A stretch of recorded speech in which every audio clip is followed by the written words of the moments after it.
มากินต้มเส้นใส่น้ำต้มไก่นำกันเด้อพ่อแม่พี่น้องสังเกตเบิ่งเด้อว่ามันจะมีเส้นอยู่ในนั้นเห็นบ่เพราะว่าค่อยต้มไปแล้วรอบนึง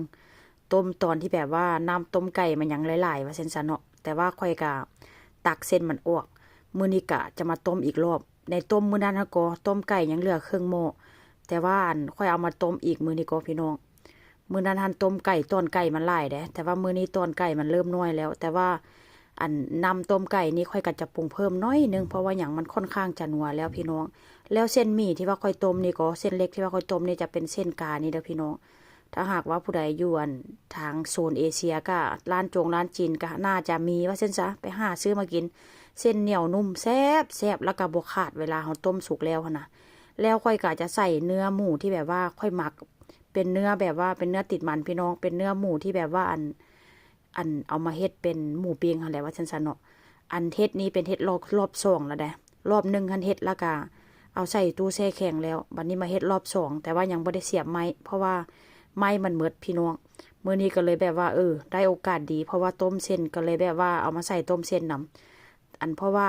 หมูหมักนี่มันก็ค่อนข้างจะนัวแล้วพี่น้องแล้วน้ำต้มไก่ก็ค่อนข้างจะนัวเพราะฉะนั้นแล้วก็ใส่แค่แบบว่าเป็นนัว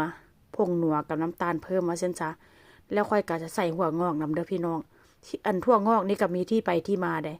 อันจะมีร้านจีนเปิดใหม่ร้านจีนเปิดใหม่ใกล้ๆบ้านค่อยนี่แหละพี่น้องเอ้ยอันร้านใหญ่มันก็คล้ายๆกับอันซุปเปอร์มาร์เก็ตแต่ว่ามันจะมีของไทยบ้านเฮานะหลากหลายชนิดขนาดมีทั้งเส้นเส้นหมี่เป็นพวกซอสพวกเซิร์ชมีเบิดว่าเส้นซะเนาะแต่ว่าบ่มีแต่ซอสน้ำปลาเด้อพี่น้องเมื่อหน้าไปแล้วก็จะถ่ายมาให้เบิ่งเป็นพวกแบบว่าอันถั่วงอกที่แบบมันค่อนข้างจะหายากนี่นะหลายขนาดใดเพราะว่าหันอยากกินถั่วงอกนี่ก็ต้องไปอันร้านจีนในเมืองนั่งรถไปก็เป็นชั่วโมงพุ่นละจึงจะได้กินถั่วงอกแต่ถ้าหากว่าถั่วงอกอันที่ขายตามซุปเปอร์มาร์เก็ตทั่วไปนี่บ่ค่อยมีเด้ตามหมู่บ้านค่อยนี่นะเป็นหมู่บ้านใหญ่แต่ว่าก็บ่ค่อยมีว่าซั่นๆเนาะแล้วทีนี้เขาจะมาตั้งใหม่พี่น้องเอ้ยใหญ่คักใหญ่แน่ของไทยเฮาก็มีเกือบทุกอย่าง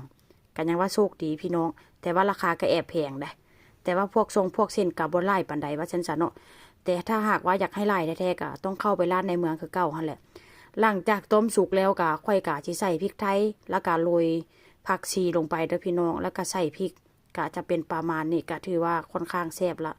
หน้าตานี่ค่ะเบิ่งสีสันก็บ่โอเคปานใดเด้อแต่ว่าเรื่องความนัวนี่บอกได้เลยพี่น้องบ่แม่นนัวแบบว่านัวเป็นนัวเด้บ่แม่นนัวผงนัวเด้เพราะว่าอย่างน้ำต้มไก่เนาะอันไก่ประมาณกิโลนึงค่อยก็ลดต้มหมดว่าซั่นซะแล้วทีนี้ก็ใส่น้ำน้อยๆน้ำโอโจะนะพี่น้องมันก็ค่อนข้างจะออกสีนัวๆเห็นบ่